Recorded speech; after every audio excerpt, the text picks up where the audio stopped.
నమస్కారం. Indian kitchen దేశీయ వంటకాలకు స్వాగతం, సుస్వాగతం. ఈ వారం అంతా మచిలీపట్నం వంటకాల్ని మనం చూస్తున్నాం కదా. మరి ఇందులో భాగంగా ఈరోజు మరో 2 రుచికరమైన వంటకాలతో సోనీ గారు సిద్ధంగా ఉన్నారు. మరి ఏ వంటకాలు పరిచయం చేస్తారో ఆవిడని అడిగి తెలుసుకుందామా? హాయ్ సోనీ గారు. హాయ్ మాధురి. మరి ఈ రోజు కూడా 2 స్పెషల్ వంటకాలతో రెడీగా ఉన్నారా? ఓకే, ఉన్నాను.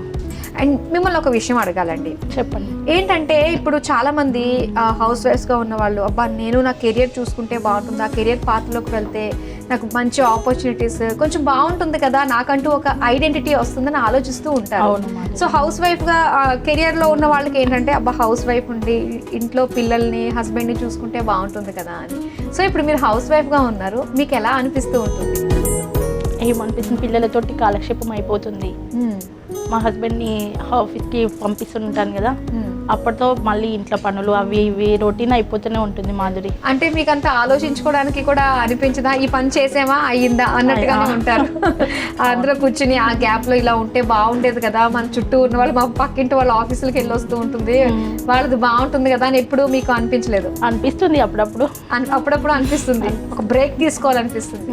సో ఆఫీసుకి వెళ్ళి వచ్చే వాళ్ళకి ఎక్కడన్నా ఒక కాస్త బ్రేక్ అనేది దొరుకుతుందేమో కానీ ఇంట్లో ఉన్న వాళ్ళకైతే మాత్రం అసలు జీతం లేని పని అది చెప్పాలంటే కదా. 24 గంటలు ఆన్ డ్యూటీలో ఉండాల్సిందే. సో ఖచ్చితంగా సర్వసాధారణం.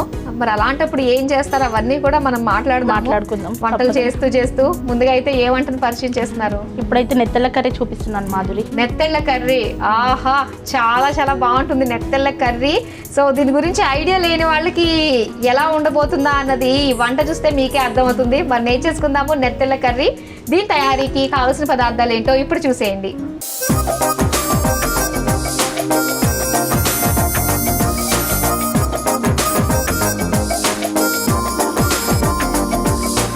నెత్తళ్ళ కర్రీ తయారీకి కావాల్సిన పదార్థాలు సిద్ధంగా ఉన్నాయి. సో ఈ నెత్తళ్ళ కర్రీ అంటే ప్రతి అమ్మాయి ఖచ్చితంగా తినాల్సిందే. ముఖ్యంగా ఏంటంటే డెలివరీ అయిన తర్వాత నెత్తళ్ళ కర్రీ ఇలాంటి వెరైటీగా చేసి పెడుతూ ఉంటారు ఎక్కువగాని. సో చాలా మంచిది అని చెప్పేసి ఇప్పుడు అలా ఎవరైతే ఉన్నారో, మరి ఇప్పుడే మదర్ అయిన వాళ్ళు ఎవరైతే ఉన్నారో వాళ్ళు ఖచ్చితంగా తినాల్సిన కర్రీ అన్నమాట. మరి చూద్దాం అది ఎలా చేయాలో తెలియని వాళ్ళకి ఇప్పుడు మనకి మన ఆంధ్ర స్టైల్లో, మచిలీపట్నం స్టైల్లో మనకు నేర్పిస్తున్నారు సోనీ గారు. నేర్చేసుకుందాం మేము నేర్చుకుంటాం, మీరు చెప్పేసేయండి. ముందుగా స్టవ్ ఆన్ చేసేనా? ఓకే.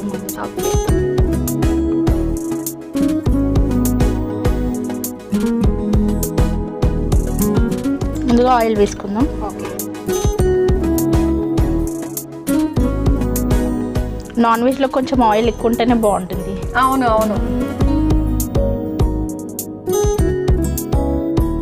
నెక్స్ట్ ఉల్లిపాయలు వేసుకుందాం మాధురి. ఓకే.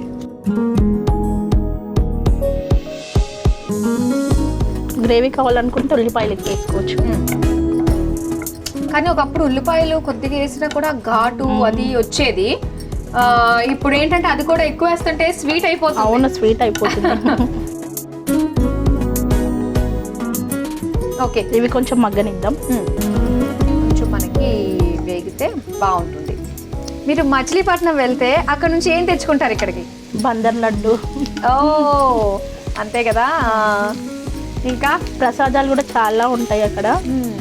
అక్కడ నల్ల ఇసుక ఉంటుంది, చాలా రేర్గా దొరుకుతుంది. ఆ మచిలీపట్నం బీచ్ అనగానే మంగినపూడి బీచ్ చాలా బాగుంటుంది అక్కడ.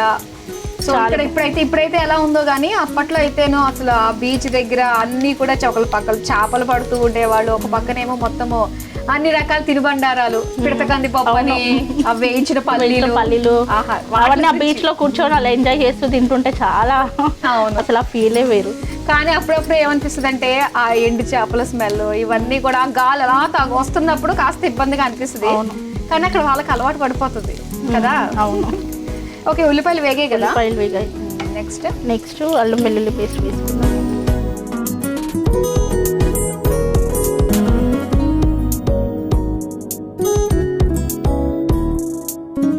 నెక్స్ట్ ఉప్పు,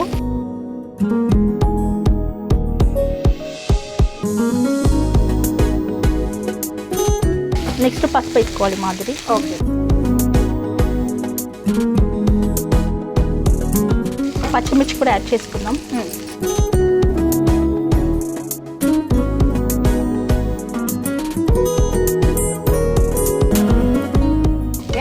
ఇప్పుడు పచ్చిమిర్చి కొంచెం మగ్గింది కదా, ఇప్పుడు టమాటోస్ యాడ్ చేసుకుందాం. ఓకే.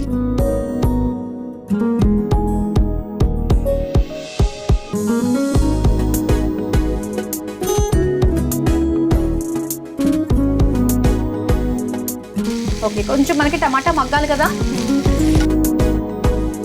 సో ఈ మగ్గేలోపు ఒక టెంపుల్ గురించి మాట్లాడుకుందాం అయితే. ఓకే మాది. అక్కడ ఫేమస్ టెంపుల్స్ ఏంటి మచిలీపట్నంలో? చింతల వెంకటేశ్వర స్వామి టెంపుల్ కూడా ఉంటుంది అక్కడ. ఆ పేరు ఎందుకు వచ్చిందంటే చింతలన్నీ తీరుస్తాడు కాబట్టి చింతల వెంకటేశ్వర స్వామి టెంపుల్ ఉంది. అక్కడ వెళ్తే ప్రతి ఒక్కరు అక్కడ వెళ్ళాల్సింది, అంత బాగుంటుంది. ఒక్కసారి వెళ్తే మళ్ళీ మళ్ళీ విజిట్ చేస్తారు. ఎందుకంటే పేరులోనే మనకి స్వామి దర్శనం ఇస్తున్నాడు కదా, చింతల వెంకటేశ్వర స్వామి అని.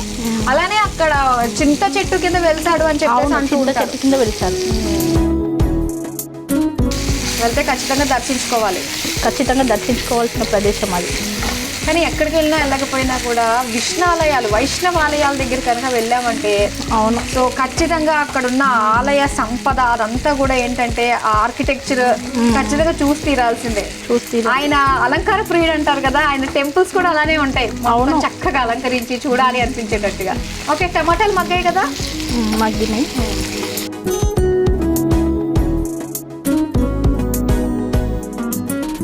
నెక్స్ట్ కారం వేసి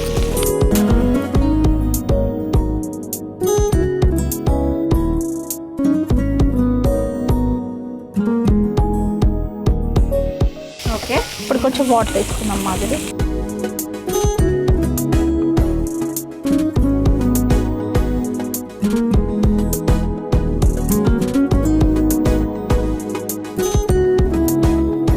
ఇప్పుడు నెక్స్ట్ ఏం వేస్తున్నారు? నెక్స్ట్ నెత్తలు వేసుకున్నాం మాదిరి. కొంచెం నీట్గా ఇది నీట్గా వాష్ చేసుకోవాలి. తల తోక తీసేసుకోవాలి మనం.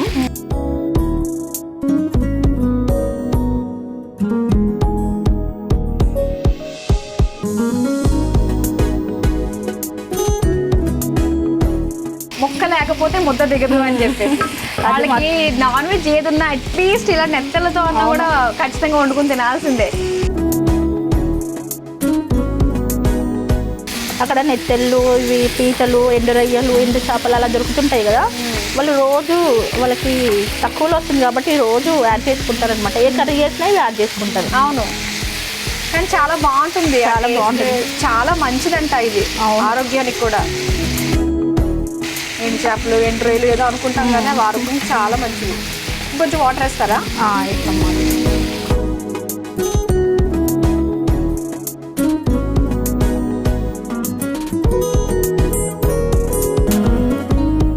Last garam masala.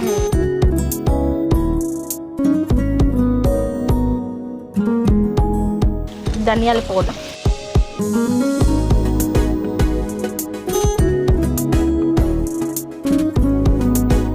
Final touch అయిపోయింది. మూత పెట్టేసుకుందాం మాదిరి. ఓకే. ఓకే సోని గారు, చూద్దాం ఎంతవరకు వచ్చిందో. ఓకే, నూనె ఎంత తెలియదు పైకి అయిపోయినట్టే కదా. ఇలా నూనె పైకి తెలినప్పుడు మనం స్టవ్ ఆఫ్ చేసుకోవాలి మాదిరి. ఓకే, ఫైనల్ టచ్ ఏమైనా ఇస్తారా? గార్నిష్ చేసేటప్పుడు కొత్తిమీర వేసుకుందాం అప్పుడు. సరే,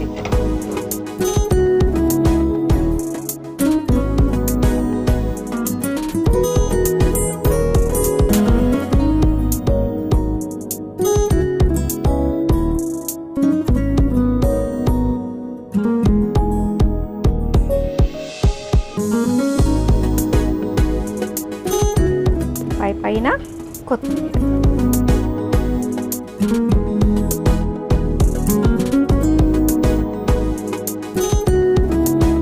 వేడివేడిగా నెత్తెల కర్రీ రెడీ అయిపోయింది. మరి దీని తయారీకి కావలసిన పదార్థాలు, తయారు చేసే విధానం మరోసారి చూసేయండి.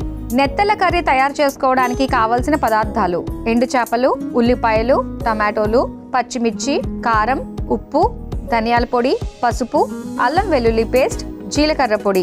నెత్తెల కర్రీ తయారు చేసుకునే విధానం: ముందుగా స్టవ్ ఆన్ చేసి పాన్ లో నూనె పోసి వేడయ్యాక అందులో ఉల్లిపాయ ముక్కలు, అల్లం వెల్లుల్లి పేస్ట్, ఉప్పు, పసుపు, పచ్చిమిర్చి, టమాటో ముక్కలు వేసి వేయించుకోవాలి. తర్వాత అందులో కారం, కొద్దిగా నీళ్లు, శుభ్రం చేసుకున్న నెత్తళ్ళు, గరం మసాలా, ధనియాల పొడి వేసి కలిపి మూత పెట్టి కొద్దిసేపు మగ్గించుకొని సర్వింగ్ బౌల్లోకి తీసుకుని పైనుంచి కొత్తిమీర చల్లి సర్వ్ చేసుకుంటే నెత్తెల కర్రీ రెడీ.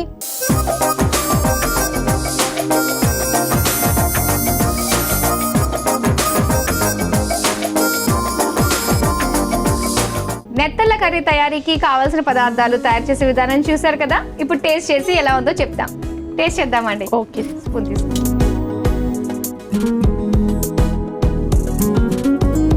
ఇప్పుడు నేను టేస్ట్ చేస్తా.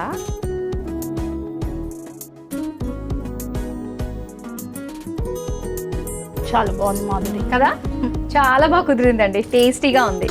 నెత్తల కర్రీ చాలా బాగా చేశారు మీరు. Thank you Madhuri. మరి నెక్స్ట్ ఏ రెసిపీ ప్రిపేర్ చేస్తున్నారు? పెసర మినప సున్నుండలు మాధురి. మినప సున్నుండలు విన్నాము, ఇందులో పెసరపప్పు పెసర కూడా కాంబినేషన్ అన్నమాట. ఓకే, పెసర మినప చాలా గట్టిగా ఉంటుంది, వెరీ స్ట్రాంగ్, ఆరోగ్యానికి చాలా మంచిది ఇవి. మరి ఖచ్చితంగా నేర్చుకోవాల్సిందే కదా, నేర్చేసుకుందామా? పెసర మినప సున్నుండలు. మరి దీని తయారీకి కావాల్సిన పదార్థాలు ఏంటో ఇప్పుడు చూసేయండి.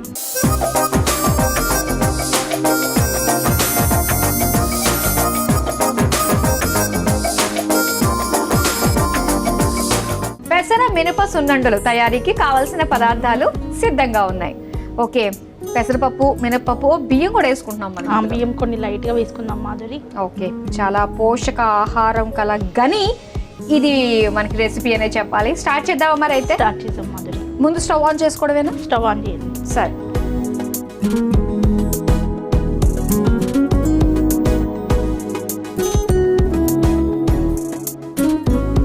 ఫస్ట్ మినపప్పు యాడ్ చేసుకుందాం. డ్రై రోస్ట్ చేసుకోవడమేనా అన్ని?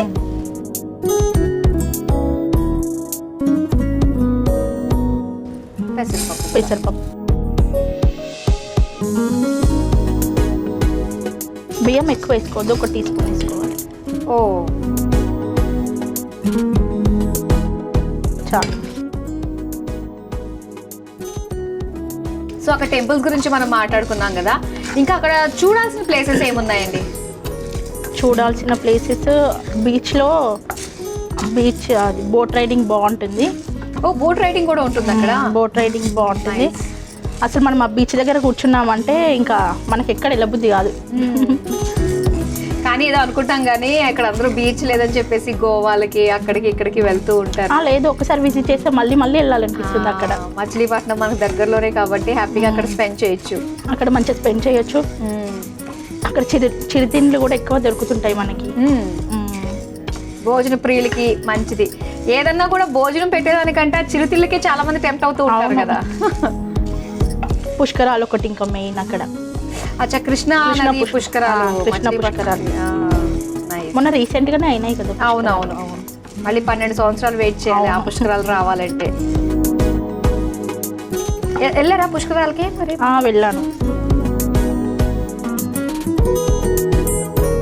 కొంచెం ఏదైనా రంగు మారాలంటారా ఇది? కొంచెం గోల్డెన్ బ్రౌన్ కలర్ రావాలి మాధురి. ఓ, అంతలా వేయించుకోవాలా?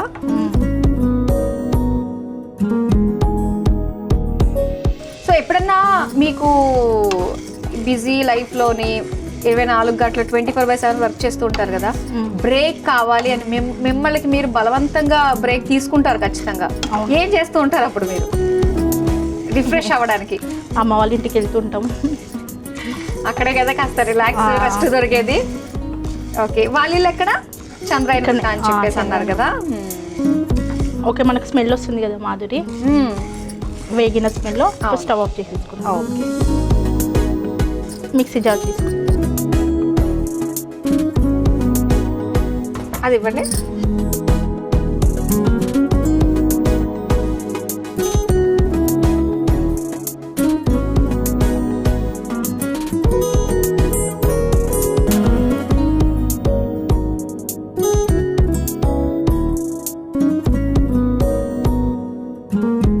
ఓకే, బెల్లం కూడా యాడ్ చేసేసుకొని మిక్స్ పట్టేసుకున్నాం. బెల్లం కూడా ఇందులో యాడ్ చేసేసుకోవచ్చా?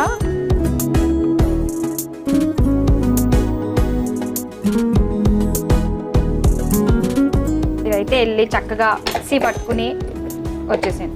చక్కగా పిల్లలకి క్యారేజీ కట్టినట్టు అన్ని కట్టిస్తున్నారు కదా నేను. ఇదిగోండి.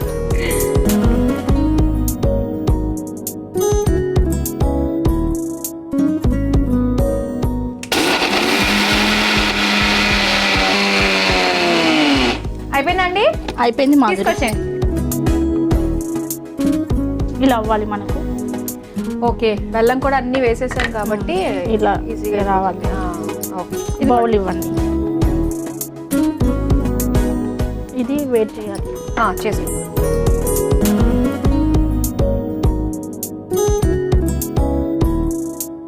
ఇందులో మనం మిక్సింగ్ బౌల్లోకి తీసుకొని నెయ్యి యాడ్ చేసుకుంటూ ఉండలు కట్టుకోవాలి మాది. స్టవ్ ఆన్ చేసుకుందామా? ఆన్ చేసుకున్నామా.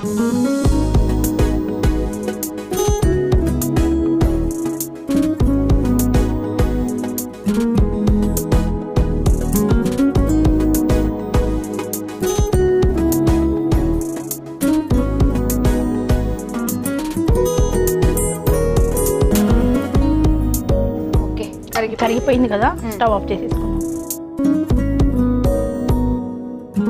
ఇప్పుడు ఇది వేస్తూ మనం చుట్టేసుకోవాలి. చుట్టేసుకున్నాం. వెయ్యండి మాది. నేను వేనా? జాగ్రత్త, మీ చేతి తీసుకో.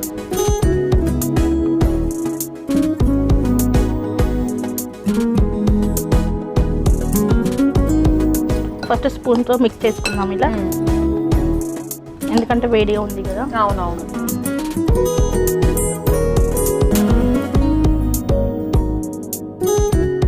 ఓకే, ఇప్పుడు ఉండలు చుట్టేసుకుందాం మాదిరి.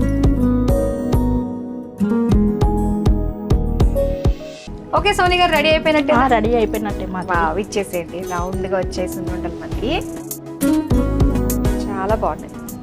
ఇప్పుడు మనం సర్వింగ్ ప్లేట్లోకి తీసేసుకుందాం. ఓకే మాది.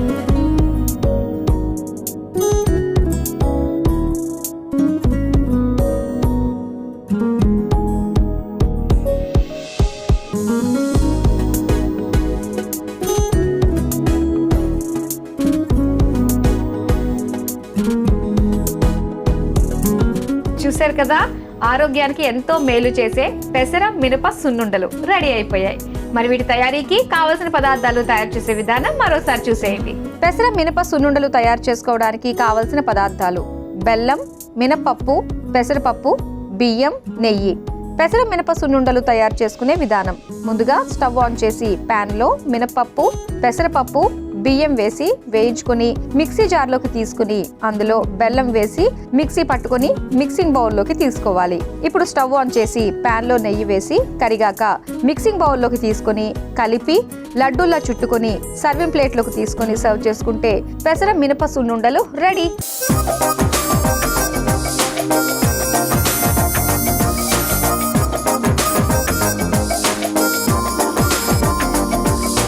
పెసర మినప సున్నుండలు తయారీకి కావాల్సిన పదార్థాలు తయారు చేసే విధానం చూసారు కదా. ఇప్పుడు టేస్ట్ చేసి ఎలా ఉందో చెప్తాం. టేస్ట్ చేద్దామా అండి? చేద్దామా.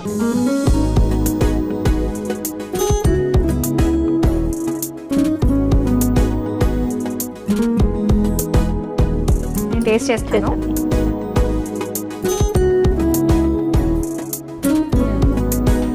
బాగుంది, మీరు కూడా తినండి. చాలా బాగుంది మాధురి. చాలా బాగుంది కదా, టేస్టీగా. మనకి ఏంటంటే కొంచెం బరకగా వచ్చింది. ఇంకా మెత్తగా పిండిలాగా చేసేసుకోవాలంటే అలా కూడా చేసుకోవచ్చు, మన ఇష్టం. కాకపోతే కాస్త చల్లిడి పట్టి మళ్ళీ అవి కూడా మళ్ళీ మిక్సీ పట్టి అవన్నీ చేసుకోవాలి. కాస్త ఇంట్లో చిన్నపిల్లలు ఉన్నప్పుడు మాత్రం అలాగ మెత్తగా పిండిలాగా చేసుకుంటే బాగుంటుంది. పెద్ద పిల్లలకి అయితే ఇవి ఓకే.